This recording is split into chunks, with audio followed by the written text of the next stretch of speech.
Hi everyone, আসসালামু আলাইকুম। Welcome back to my channel. সবাই কেমন আছেন? আমি আলহামদুলিল্লাহ ভালো আছি।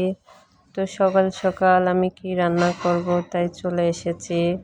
তো আমরা ভাবলাম খিচুড়ি রান্না করব।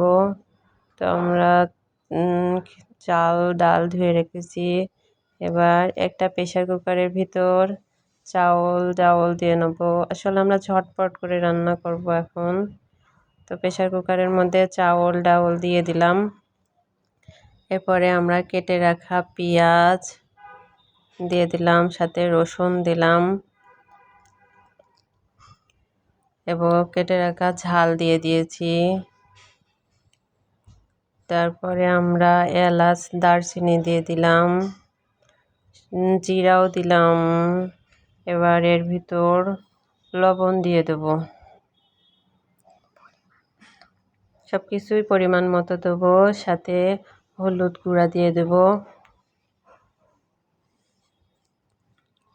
এবং পরিমাণ মতো তেল দিব। তারপরে চাল ডালগুলো সুন্দর করে মাখিয়ে নেব, কারণ সবগুলো উপকরণ ভালোভাবে মেখে যাবে চাউল ডাউলের গায়ে।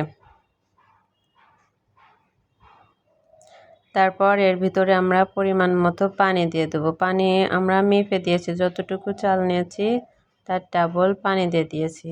তারপরে আমরা প্রেসার কুকারের ঢাকনি বন্ধ করে দিয়ে চুলায় বসিয়ে দেব এবং রান্নার পরবর্তীতে কি হলো আমরা পরবর্তী পার্টে দেখাবো।